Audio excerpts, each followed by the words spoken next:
Class में जो है देखे थे कि आंकड़ों का केंद्रीय मान कैसे हम लोग निकालते हैं। केंद्रीय मान मतलब कि एक ऐसा आंकड़ा जो पूरे आंकड़े को जो है विश्लेषित कर सकता हो, उसको एनालिसिस कर सकता हो, वो होता है हमारा केंद्रीय माप या केंद्रीय मान। ठीक है, उसमें 3 तरीके बताए थे। एक समानांतर माध्य या माध्य या औसत भी उसको कह सकते हैं, अंकगणितीय माध्य भी कहा जा सकता है। दूसरा था बहुलक और तीसरा था माध्यिका। तो वहाँ पर औसत में हम लोग देखें कि सारे आंकड़ों को जोड़ करके उनके योग को आंकड़ों की कुल संख्या से भाग दे देते हैं, तो औसत हमारा निकल जाता है। वह औसत जो है उन आंकड़ों में से भी हो सकता है और आंकड़ों में से बाहर भी हो सकता है। मतलब कि जो औसत आएगा कोई जरूरी नहीं कि उस आंकड़े में मौजूद हो। ठीक है, उसी तरह से बहुलक और माध्यिका जो है वो कैसे निकालेंगे, माध्यिका या माध्यिका भी कहा जाता है। ठीक है, तो ये कैसे हम ज्ञात करेंगे, कैसे निकालेंगे, इस चीज़ को देखना है। ठीक है, इसमें बहुलक कहने का अर्थ होता है कि जो आंकड़े दिए हुए, जैसे यहाँ पर एक एग्जाम्पल में हम आंकड़े लिए हुए हैं। ठीक है, जो आंकड़े दिए हुए हैं उन आंकड़ों में कौन सा आंकड़ा, कौन सी संख्या, कौन सा मान सबसे ज्यादा बार रिपीट हुआ है, सबसे ज्यादा बार वहां पर आया। ठीक है, वही आंकड़ा जो होगा वह उसका बहुलक होगा। मतलब कि जो आंकड़ा सबसे ज्यादा बार, सबसे अधिक बार प्रयुक्त हुआ हो,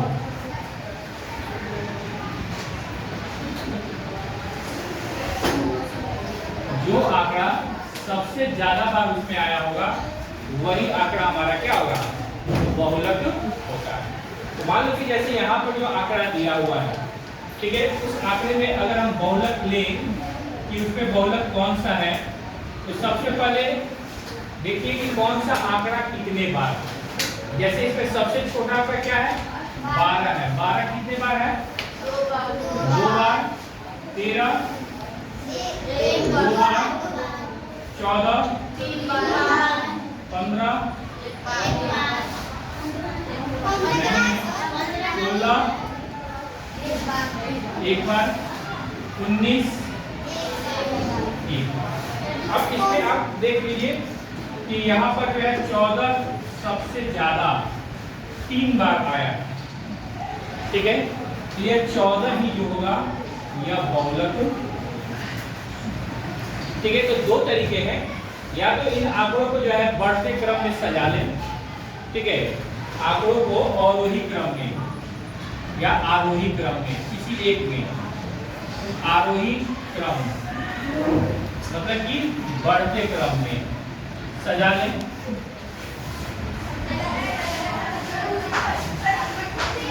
ठीक है, ठीक है, तो इसमें जो है आंकड़ों को बढ़ते क्रम में सजा लें। तो उसमें देखिए 12 12 13 13 14 14 14 16 और 19। ये आंकड़ों को अगर हम बढ़ते क्रम में चलाएं तो ये आंकड़ा हमारे इस रूप में आ रहा है। यहाँ क्लियर आपका हो जाता है कि कौन सा संख्या कितने बार है। 16 1 और 19।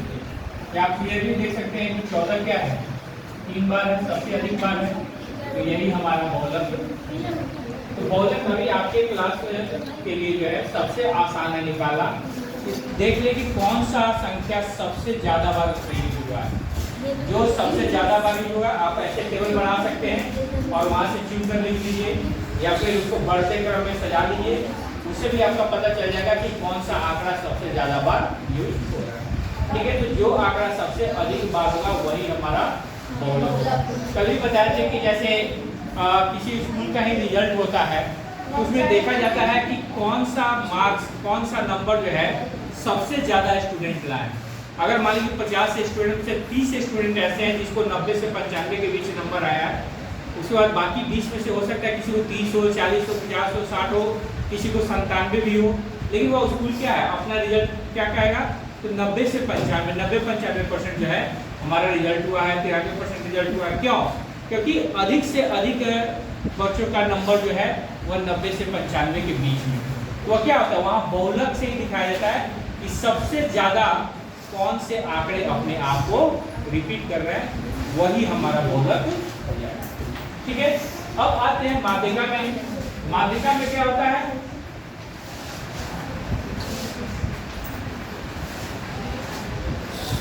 इसमें होता है कि आंकड़ों को यहाँ पर देख के इसमें हम आरोही और अवरोही क्रम में सजाए न सजाए कोई जरूरी नहीं है, हम ऐसे भी टेबल बना करके वहाँ पर लिख सकते हैं कि बहुलक कौन सा है। लेकिन माध्यिका के लिए आंकड़ों को आरोही या अवरोही, बढ़ते या घटते क्रम में सजाना जरूरी हो जाता है। ठीक है, तो आरोही या अवरोही क्रम में, आरोही मतलब क्या होता है, असेंडिंग,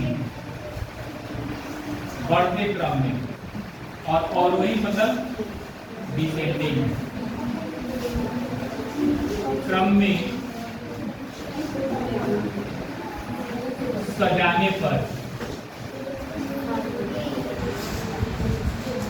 ठीक मध्य या बीच में जो आंकड़ा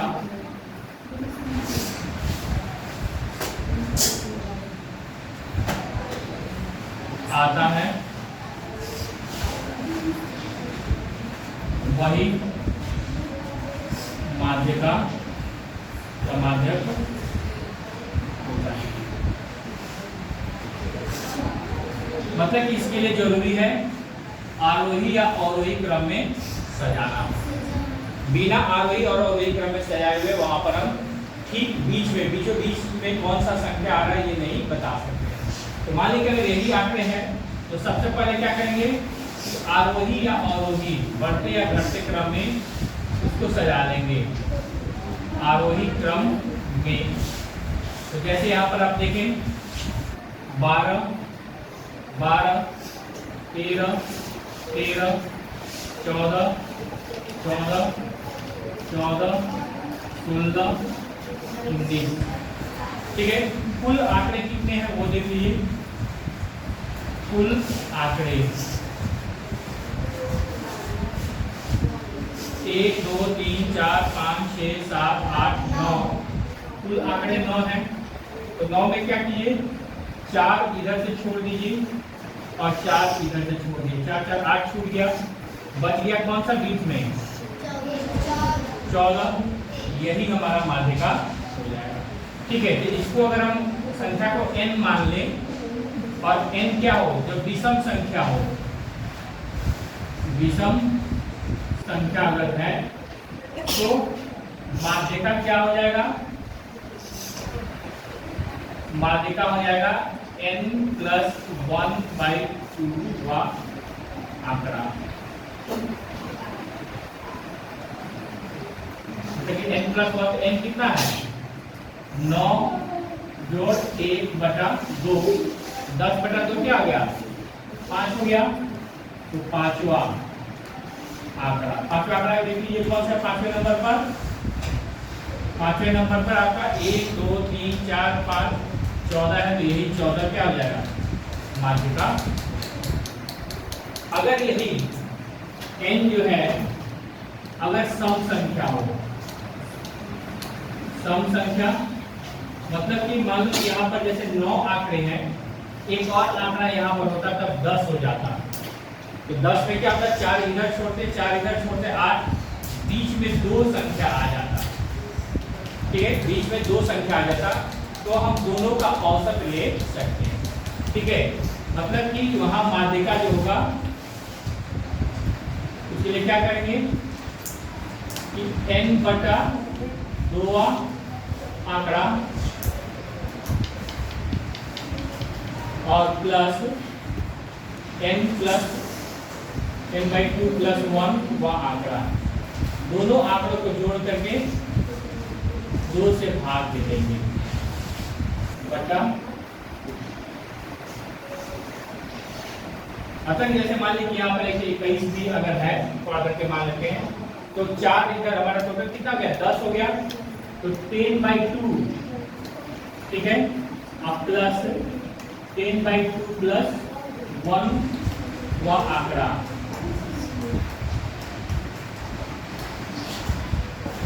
बटा 2, तो 10/2 क्या हो गया 5, पांचवा आंकड़ा देख लीजिए क्या हो गया, पांचवा अब प्लस छठा छवा बटा 2, तो पांचवा हो गया 14, छठा भी हो गया 14 बटा 2, 14 प्लस 14 28, 28 बटा 2, ठीक है। तो अगर यहाँ पर आंकड़ों की संख्या विषम संख्या में हो, 1 हो 3 हो 5 हो 7 हो 9 हो 11 हो, विषम संख्या के रूप में हो, तो वह ठीक बीचों बीच संख्या निकालना आसान होता है, ठीक है। आधे से एक कम पहले छोड़ देंगे, एक कम बाद छोड़ेंगे, बीच में एक नंबर ही मिलेगा। लेकिन अगर आंकड़ों की संख्या सम में होगा तो ठीक बीच में 2 संख्या आता है, दोनों को जोड़ करके 2 से भाग देते हैं, ठीक है। तो इसमें क्या होता है, अधिकतर केसेस में अगर ये विषम संख्या में है तो माध्यिका आपका इसी में से कोई नंबर आएगा। बहुलक हमेशा जो नंबर दिया है उसी नंबर में से कोई एक होगा, लेकिन माध्य उसमें से हो भी सकता है और नहीं भी हो सकता है। माध्य अगर निकालेंगे तो हो सकता है इसी में से कोई नंबर आ जाए या इससे अलग नंबर भी हो सकता है। तो माध्य हमेशा आंकड़े में से हो ये जरूरी नहीं है, लेकिन माध्यिका जो है वह अगर विषम संख्या में है तो उसी आंकड़े में से होगा। बहुलक जो है वह सम हो विषम हो इससे मतलब नहीं है, बहुलक जब भी होगा तो वह इसी आंकड़े में से होगा। अब कभी कभी ऐसा होता है जैसे मान लो कि 14 यहाँ 3 बार और मान लो कि 16 भी जो है 3 बार अगर हो जाए तब उसमें आ जाए कि दोनों तो बराबर है, ये भी 3 बार है ये भी 3 बार है, हम किसको बहुलक ले। तो बहुलक क्या होता है, कोई भी अपना रिजल्ट खराब बताएगा। मान लो कि अगर 20 स्टूडेंट को जो है 60 नंबर आया और 20 स्टूडेंट को जो है 93 नंबर आया, तो स्कूल अपना रिजल्ट जो है 60 नहीं बता कर क्या 93 बताएगा। मतलब कि जो बेहतर संख्या होता है बेहतर रिजल्ट होता है उसी को हम लोग बहुलक के रूप में भी लेते हैं। तो मान लो कि 14 भी 3 बार है, 16 भी अगर 3 बार हो जाता तो हम बहुलक के रूप में 16 को लेते हैं, 14 को नहीं लेते।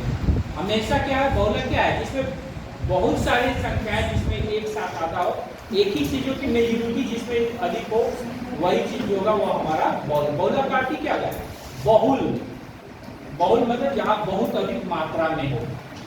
तो यहाँ पर क्या है 14 सबसे अधिक मात्रा में था इसलिए वो बहुलक हो गया, ठीक है। तो बहुल कहने का अर्थ ही हो गया जो बहुत ज्यादा संख्या में हो, जो बहुत ज्यादा बार वहां पर आया हो वो हमारा बहुलक। तो बहुलक और माध्यिका ये दोनों उसी आंकड़े में से हो सकते हैं, लेकिन माध्य जो है आंकड़े में से हो भी सकता है और नहीं भी हो सकता है। बहुलक निश्चित रूप से इसी आंकड़े में से होगा, ठीक है। माध्यिका अगर विषम संख्या में है तो इसी में से होगा, लेकिन माध्य इससे बाहर भी हो सकता है, ठीक है।